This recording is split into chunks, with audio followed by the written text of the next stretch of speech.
ಚಿತ್ರದ ನಾಯಕ ನಟ ಮತ್ತೆ ನಟಿ ಬಗ್ಗೆ ಅವರ ಹಿಡನ್ ಟ್ಯಾಲೆಂಟ್ಸ್ ನೀವು ಗುರುತಿಸಿರೋದು ನೋಡಿರೋದು ಹೇಳೋದಾದ್ರೆ ಏನ್ ಸರ್? ರಾಣಾ ಅವರಿಂದ ಸ್ಟಾರ್ಟ್ ಮಾಡೋಣ. ರಾಣಾ ಅವ್ರದ್ದು ಬಿಗ್ಗೆಸ್ಟ್ ಕ್ವಾಲಿಟಿ ಏನು ಅಂತಂದರೆ his willingness towards learning. Instant ಅಂದರೆ ಕಲಿತಾನೇ ಇರಬೇಕು, ಕಲಿಬೇಕು ಅನ್ನೋ ಒಂದು ಆಸಕ್ತಿ ಅವ್ರ ಒಳಗಡೆಯಿಂದ ಅದು ತುಂಬ ಸ್ಟ್ರಾಂಗ್ ಆಗಿದೆ. ಅದು ಎಲ್ಲಿವರೆಗೂ ಇರುತ್ತೆ ಅವ್ರಿಗೆ ತುಂಬ ಚೆನ್ನಾಗಿ ಆಗ್ತಾನೆ ಹೋಗುತ್ತೆ career. So that is one thing. And he is very grounded. ಈಗ ಹೌದು ಅವ್ರ ಮನೆಯೇ ಅವರೆಲ್ಲ ಸಿನಿಮಾ ಇಂಡಸ್ಟ್ರಿಯಿಂದನೇ ಮನೆ ಇರೋದು. ಅವ್ರ ತಾಯಿಯವರಾಗಿರ್ಬೋದು, ಅಕ್ಕ ಆಗಿರ್ಬೋದು, ಭಾವ ಎಲ್ಲರೂ ದೇ ಬೀನ್ ಲೈಕ್ ದಟ್. ಆದರೂ ಕೂಡ he is very grounded, very simple. ಹಾಗಾಗಿ ನಿಮಗೆ ನಿಮ್ಮ ಗ್ರೋತಿಗೆ ತುಂಬ ಚೆನ್ನಾಗಿ ಸಪೋರ್ಟ್ ಮಾಡ್ತಾ ಹೋಗುತ್ತೆ. So that is one quality about one of the qualities about Rana. And Priyanka is ಏನು ಅಂತಂದರೆ ನಿಮಗೆ ಪಾತ್ರನ ತುಂಬ ಚೆನ್ನಾಗಿ ಪೋರ್ಟ್ರೇ ಮಾಡೋದ್ರಲ್ಲಿ ಪ್ರಿಯಾಂಕಾ ಇಸ್ ವೆರಿ ನೈಸ್. ಅಂದರೆ ಶಿ ಈಸ್ ಆಲ್ ಅಬೌಟ್ ನಾನು ಅಲ್ಲಿ ಐ ಥಿಂಕ್ ಶೀಸ್ ಈಗ ಗೊತ್ತಿಲ್ಲ ಅವರಿಗೆ, ನಾನೊಂದು ಅಲ್ಲಿ ರಿವೀಲ್ ಮಾಡ್ತೀನಿ. ನಾವು ಮಹಾನಟಿ ಫೈನಲ್ ವಿನ್ನರ್ ಯಾರು ಅಂತ ಡಿಸಿಷನ್ ತೊಗೋಬೇಕಾಗಿತ್ತು. So we had a meeting just, ಅಂದರೆ ಎಲ್ಲ ರೌಂಡ್ಸ್ ಎಲ್ಲ ಮುಗೀತು, ಎಲ್ಲ ಆಯಿತು.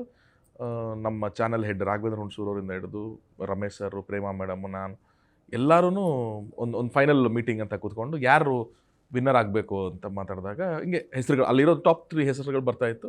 ಸೊ ಎಲ್ಲ ಸಜೆಸ್ಟ್ ಮಾಡಿದ್ವಿ ನಾವುಗಳು ಎಲ್ಲ ಇತ್ತು. ಪ್ರಿಯಾಂಕಾ ಒಂದು ಆಪ್ಷನ್ನು ಅಂತಲೂ ಬಂತು. ಸೊ ಅವಾಗ ನನಗೆ ಕೇಳಿದ್ರು why do you think she should win ಅಂತ ಅಂದ್ಬಿಟ್ಟು. ಇನ್ನೊಬ್ರು ಯಾರೋ ಈ ಥರದೊಂದು ಕ್ವಾಲಿಟಿ ಇದೆ, ಅವರು ಸ್ಟೇಜ್ ಮೇಲೆ ಎಂಟರ್ಟೈನ್ ಮಾಡ್ತಾರೆ, ನಗಿಸ್ತಾರೆ, ಇನ್ನೊಬ್ರು ಯಾರು ಹಿಂಗೇನೋ ಮಾಡ್ತಾರೆ ಅವ್ರದ್ದು. ಸೊ ನಾನಂದೆ, ಸರ್ ಯಾರು ಹೆಂಗೆ ಮಾಡ್ತಾರೋ ಗೊತ್ತಿಲ್ಲ, she knows what to do from action to cut. ಅಷ್ಟರೊಳಗಡೆ ಅವ್ರು ಬ್ರಿಲಿಯಂಟ್ ಆಗಿದ್ದಾರೆ. ಮಿಕ್ಕಿದವ್ರು ಆ್ಯಕ್ಷನ್ಗಿಂತ ಮುಂಚೆ ಹೇಳಿರ್ಬೋದು, ಕಟ್ ಅಂದಮೇಲೆ ಮಾಡ್ತಾರೆ ಅದು ನನಗೆ ಗೊತ್ತಿಲ್ಲ. For me she is an actor who knows what to do from action to cut. So ಆ ಆ್ಯಕ್ಷನ್ ಟು ಕಟ್ ಒಳಗಡೆ ಬೇರೆ ಪ್ರಿಯಾಂಕಾ ಇದ್ದಾರೆ. That's super.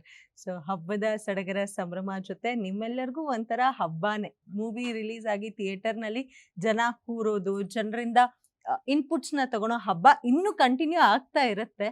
ಸೊ ಹಬ್ಬ ಅಂದ ತಕ್ಷಣ ವಿಶೇಷ ಹಬ್ಬದಲ್ಲಿ ಮಾಡುವಂತಹ ಅಡಿಗೆಗಳು. ಸೊ ಈಗ ಮದುವೆ ಆಗಿರೋದ್ರಿಂದ ಹೆಂಡತಿ ಯಾಕೆ ಸೂಪರ್ ಆಗಿ ಮಾಡ್ತಾರೆ ಹಬ್ಬದ ಅಡಿಗೆ? ಮಾತಾಡ್ರಿ, ಯಾಕ್ರಿ ಒಬ್ಬ ನೋಡ್ತಿರ್ತಾರೆ ಪ್ರೋಗ್ರಾಮ್, ಏನೋ ಒಂದು ಮಾತಾಡ್ತಾರೆ ಅಂತ ಅಂದ್ಬಿಟ್ಟು ಅಂತ.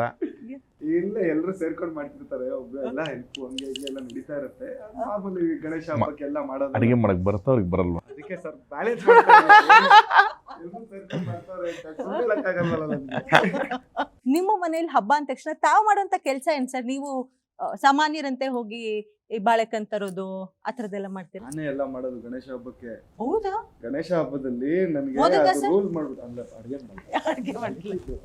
ಐಟಮ್ ಬೇಕಾರೆ ಅಲ್ಲ, ನಾನು ಐಟಮ್ ತರ್ತೀನಿಲ್ಲ ಬೇಕಾರೆ, ಅಲ್ಲ ಅದ್ ಬಿಟ್ರೆ ಅದ ಹೆಂಗು ನೋಡ್ಕೊಳ್ತಾರೆ ಎಲ್ಲರೂ. ಬಟ್ ಮೇನ್ ಏನಂದ್ರೆ ಪೂಜೆ ಅದೆಲ್ಲ ಪುರೋಹಿತರ ಜೊತೆ ಕೂತ್ಕೊಂಡು ಎಲ್ಲ ಮಾಡೋದು ನಾನೇ. ಆಮೇಲೆ ಲಾಸ್ಟ್ ಅಲ್ಲಿ ಅಫ್ಕೋರ್ಸ್ ವಿಸರ್ಜನೆ ಟೈಮಲ್ಲೆಲ್ಲ ರೆಸ್ಪಾನ್ಸಿಬಿಲಿಟಿ ತಗೊಂಡು ಮಾಡೋದು ನಾನೇ. ಸೊ ಅದೆಲ್ಲ ನಂದು ಡಿಪಾರ್ಟ್ಮೆಂಟ್. ಅಡುಗೆ ಡಿಪಾರ್ಟ್ಮೆಂಟ್ ನಂದಲ್ಲ ಅಂತ ಅವರೇ ಹೇಳಿರೋದು, ನಾನಲ್ಲ. ಅದನ್ನು ರಾಂಗ್ ಆಗಿ ತಗೊಂಬೇಡಿ, ಅವರೇ ಹೇಳಿರೋದು. ಅದವ್ರು ನೋಡ್ಕೊಳ್ತಾರೆ. ಅಫ್ಕೋರ್ಸ್ ನೀವು ಅಡುಗೆ ಅಂತ ಬಂದಿದ ತಕ್ಷಣ ಒಂದು ಹಬ್ಬ ಅಂದರೆ ಅಫ್ಕೋರ್ಸ್ ಈ ಗಣೇಶ ಹಬ್ಬಕ್ಕೆ ಮೋದಕ ಆಗಿರೋ ಒಬ್ಬಟ್ಟು ಸಾರು ಅದೆಲ್ಲ ಕಾಮನ್ ಎಲ್ಲ ಇದ್ದೇ ಇರುತ್ತೆ. ಬಜ್ಜಿ ಪಕೋಡ ಎಲ್ಲ ನೀಟಾಗಿ ಮಾಡಿಬಿಟ್ಟು ಚೆನ್ನಾಗಿರುತ್ತೆ. ಒಳ್ಳೆ ಒಂದು ವಾತಾವರಣ, ಎಲ್ಲ ಬಾಳೆ ಎಲ್ಲ ಹಾಕ್ಬಿಟ್ಟು ನೀಟಾಗಿ ಕೂತ್ಕೊಂಡು ಬಾರಿಸ್ತೀವಿ. ತರುಣ್ ಸರ್, ನೀವು ತುಂಬಾ ಲಕ್ಕಿ ಇನ್ನೊಂದು ವಿಷಯದಲ್ಲಿ. ಏನು ಅಂದ್ರೆ, ಸೊ ನಮ್ದೆಲ್ಲ ಮದ್ವೆ ಫೋಟೋಸ್ ಅವೆಲ್ಲ ನೋಡ್ಬೇಕಾದ್ರೆ, ಸೊ ಒಂದ್ಸಲ ಏನಾದ್ರು ಕ್ಲಿಪ್ಪಿಂಗ್ ನೋಡ್ರೆ ಗೂಬೆ ತರ ನಿಂತ್ಕೋಬೇಕು, ಚೆನ್ನಾಗಿ ನಿಂತ್ಕೋಬೇಕಿತ್ತು, ಆ ಡ್ರೆಸ್ ಬೇಡ ಈ ಕಲರ್ ಹಾಕೋಬೇಕಿತ್ತು. ನಿಮ್ಗೆ 2 ಚಾನ್ಸು ಸರ್. ಒಂದ್ರಲ್ಲಿ ಏನಾದ್ರು ತಪ್ಪು ಮಾಡಿದ್ರೆ ಇನ್ನೊಂದ್ರಲ್ಲಿ ಕರೆಕ್ಟ್ ಮಾಡ್ಕೊಳೋ ಅಂತ ಆಪರ್ಚುನಿಟಿ ಯಾರಿಗುಂಟು ಯಾರಿಗಿಲ್ಲ ಸರ್. ಸೊ ಈ ಥರದ್ದು ನೀವೇನಾದ್ರು ಮಾಡಿದ್ರೆ ಸರ್? ಇದ್ರಲ್ಲಿ ಹಿಂಗಿದೆ ಕಾಂಬಿನೇಷನ್ನು, ಆ ಪೇರಿಂಗ್ ಅದೆಲ್ಲ ತುಂಬಾ ಅದ್ಭುತವಾಗಿತ್ತು ಸರ್. ಎಲ್ಲರೂ ಏನ್ ಸಖತ್ತಾಗಿದೆ, ಡ್ರೆಸ್ ಕಾಂಬಿನೇಷನ್ ಆಗಿರ್ಬೋದು, ಪ್ರೆಸೆನ್ಸ್. ಬೇಕಾಗೂ ಇರ್ಲಿಲ್ಲ, ಯಾಕಂದ್ರೆ ಇವ್ರು ತಪ್ಪೇ ಮಾಡಲ್ವಲ್ಲ. ಇವ್ರು ಬಂದ್ರು ಏನ್ ಮ್ಯಾಚಿಂಗ್ ಸರ್ ತುಂಬಾ ದೂರ ಇದ್ದೀರಾ, ಹೈಫೈ ಕೊಡಕ್ ಆಗಲ್ಲ. ಯಾವಾಗ್ಲೂ ಸುಮ್ನೆ ಮದ್ವೆ ಅಂತ ಅಲ್ಲ, ನೀವು ಸುಮ್ನೆ ಎಲ್ಲಾದ್ರೂ ನೋಡಿ ಮ್ಯಾಚಿಂಗ್ ಇರ್ತಾರೆ, ಪರ್ಫೆಕ್ಟ್ ಕಾಂಬಿನೇಷನ್. ಹಿಂಗ್ ಪ್ಲಾನ್ ಮಾಡ್ಕೊಂಡು ಇರ್ತೀರಾ ಸರ್? ಅಲ್ಲ, ಕಿಸಿಕಿ ನಜರ್ ನಾಲಗೆ ಪಾಪ ದೃಷ್ಟಿ ಆಗದೆ ಇರ್ಲಿ. ಹೇಳಿ ಸರ್, ಹೇಳಿ ಸರ್. ಆ ಥರ ತುಂಬ ಏನು ನಾನು ವೆಡ್ಡಿಂಗ್ ವೈಸಲ್ಲಿ ತುಂಬ ಆ ಥರ ಪ್ಲ್ಯಾನಿಂಗು ಆ ಥರದ್ದೆಲ್ಲ ಏನೂ ಮಾಡಿರಲಿಲ್ಲ. ಬಟ್ ನನಗಿರೋಂಥ ನಾಲೆಡ್ಜಲ್ಲಿ ಏನಾಗಬೇಕಂತ ತುಂಬ ಕಮ್ಮಿ ಟೈಮ್ ಇತ್ತು ನಮಗೆ. ಆ ಡಿಸಿಷನ್ ತೊಗೊಂಡು ನಾವು ಮದುವೆ ಆಗಿ ಆ ಡೇಟ್ ಅನೌನ್ಸ್ಮೆಂಟ್ ಮಾಡೋದಕ್ಕೆ ತುಂಬ ನನ್ನ ಹತ್ರ ಒಂದು 20-25 ಡೇಸ್ ಅಷ್ಟೇ ಇದ್ದಿದ್ದು. ಸೊ ಅಷ್ಟರಲ್ಲಿ ಏನು ಬೆಸ್ಟ್ ಆಗುತ್ತೆ ಅನ್ನೋದನ್ನು ಟ್ರೈ ಮಾಡ್ತಾ ಬಂದ್ವಿ ನಾವು. ನಾವಿಬ್ಬರು ಟೋಟಲ್ 2 ಬೇರೆ ಕಲ್ಚರಿಂದ ಬಂದಿರೋದಕ್ಕೋಸ್ಕರ ಸೊ ಎರಡನ್ನೂ ರೆಸ್ಪೆಕ್ಟ್ ಮಾಡಬೇಕು ಅನ್ನೋದು ಒಂದಿತ್ತು. ಸೊ ಹಾಗಾಗಿ ಫಸ್ಟ್ ಇಲ್ಲೇನು ಇಂಡಿಯನ್ ನಮ್ಮ ಹಿಂದೂ ಇದ್ರ ಪ್ರಕಾರ ಮದುವೆ ಆಯಿತು. ಸೊ ಅದು ತುಂಬ ಚೆನ್ನಾಗಾಯ್ತು ನಮ್ಗೆ. ಇಲ್ಲೆಲ್ಲ ಸಿನಿಮಾದವ್ರು ಎಲ್ಲರನ್ನೂ ಕರೆದು ಒಂದು ರಿಸೆಪ್ಷನ್ನು, ನೆಕ್ಸ್ಟ್ ವೆಡ್ಡಿಂಗು ಎಲ್ಲ ಇಲ್ಲಿ ಮಾಡಿದ್ವಿ. ಅದಾಗಿ ಒಂದು 20 days ಆದಮೇಲೆ ಅಲ್ಲಿ ಒಂದು ಅವ್ರದ್ದು ಟ್ರೆಡಿಷನಲ್ ಒಂದು ಚರ್ಚ್ ವೆಡ್ಡಿಂಗ್ ಆಯಿತು. ಸೊ ಅದು ತುಂಬ ಮನೆ ಫ್ಯಾಮಿಲಿ ಮಟ್ಟಕ್ಕೆ ಅಲ್ಲಿ ಮಂಗಳೂರು ಸೈಡಲ್ಲಿರೋರು ಅವರೆಲ್ಲ ಬರಬೇಕು ಅನ್ನೋದಕ್ಕೋಸ್ಕರ ಅಲ್ಲಿ ಪ್ಲ್ಯಾನ್ ಮಾಡಿದ್ದು. ಅದೇ ಈ ಸಿನಿಮಾಗೇನೆ ಹೀರೋಯಿನ್ಗಳಿಗೇನೆ ಕಾಸ್ಟ್ಯೂಮ್ ಏನು ಮಾಡಬೇಕು, ಬ್ಯಾಕ್ ಗ್ರೌಂಡ್ ಏನು ಮಾಡಬೇಕು, ಈ ಸಾಂಗ್ಗಾದ್ರೆ ಏನು ಅಂತೆಲ್ಲ ಅಷ್ಟು ಯೋಚನೆ ಮಾಡೋರು. ನಮ್ದಕ್ಕೆ ಮಾಡ್ಕೊಳಲ್ವಾ? ಅದು